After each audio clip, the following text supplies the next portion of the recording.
Perkenalkan, nama saya Ahmad Fauzi. Saya akan mempresentasikan tugas UAS Pasar dan Lembaga Keuangan. Baik, selanjutnya literasi keuangan digital, produk dan jasa lembaga keuangan kekinian. Memahami BNPL atau paylater dan reksadana digital di era transformasi keuangan Indonesia 2025 sampai 2026. Di sini saya memilih produk digital yaitu Buy Now Pay Later. Yang kedua itu reksadana digital. Agenda pembahasan kali ini itu dua produk keuangan paling relevan saat ini. Yang pertama itu paylater, definisi dan mekanismenya, data pertumbuhan, keunggulan dan risiko. Yang kedua reksadana digital, yaitu berbasis investasi melalui aplikasi. Definisi dan cara kerja, teknologi, arbiter, jenis dan platform, data pertumbuhan. Baik, untuk bagian satu, apa itu paylater? Paylater yaitu layanan pembayaran digital yang memungkinkan konsumen membeli produk atau jasa terlebih dahulu dan membayarnya di kemudian hari, baik secara penuh maupun cicilan tanpa prosedur perbankan konvensional yang rumit. Yang pertama itu daftar dan limit, yaitu pengguna mendapatkan limit kredit dari penyedia paylater. Yang kedua, belanja, gunakan limit untuk berbelanja di platform mitra. Yang ketiga itu konfirmasi, pilih tenor cicilan. Yang keempat itu bayar nanti. Data pertumbuhan BNPL di Indonesia yang itu Rp 300 triliun lebih untuk outstanding BNPL mid 2025, 32,18% pertumbuhan.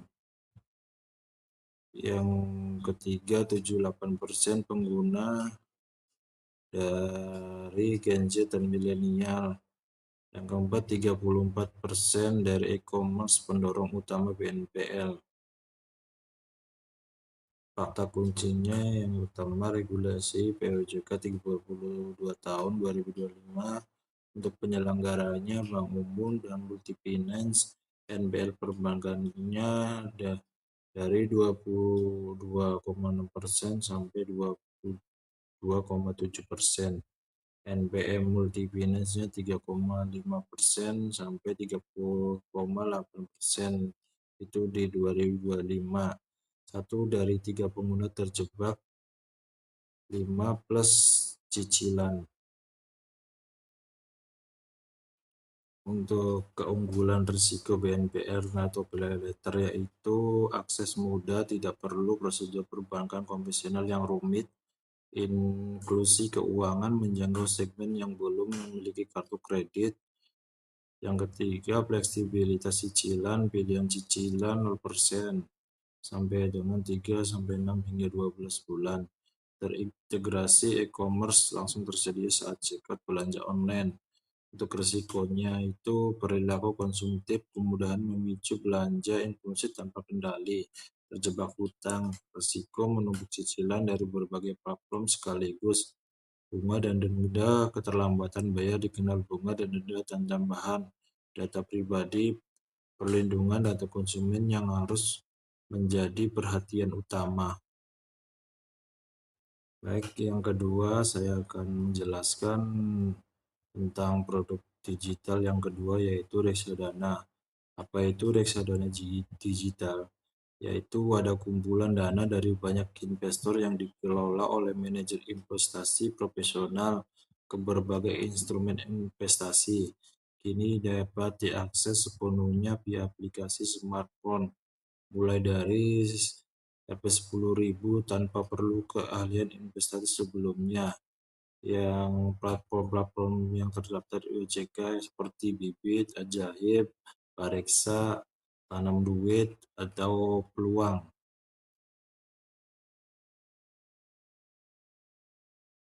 Untuk keamanannya itu dana disimpan di bank kustodian bukan di platform dan terlindungi oleh OJK. Daftar 100% digital, daftar beli dan pantau dan cairkan reksadana lewat aplikasi.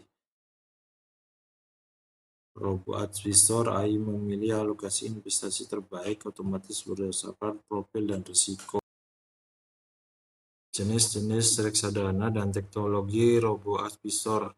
Yang pertama itu ada reksadana pasar uang, yang di sini risikonya itu cukup rendah ya. Untuk pemula itu ya bagus untuk disarankan dan cocok untuk dana darurat. Yang kedua itu pendapatan tetap. Ini yang berisiko sedang. Untuk tenornya itu 1 sampai 3 tahun. Untuk mayoritas obligasi untuk tujuan jangka menengah. Yang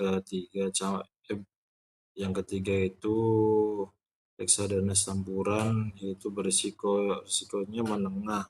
Untuk jangkanya 3 sampai 5 tahun, yaitu beroperasi di saham dan obligasi, keseimbangan risiko dan imbal hasil. Yang keempat itu reksadana saham, itu risikonya sangat tinggi karena mayoritas saham itu bersifat likuiditas atau turun naik. Pertumbuhan reksadana digital di Indonesia ya untuk NAB reksadana untuk tahun 2025 itu Rp 644 triliun, untuk pertumbuhan sepanjang 2025 itu 29,07%. Untuk total investor pasar modalnya itu 19,67 juta, dan untuk modal awal minimumnya di sini Rp 10.000.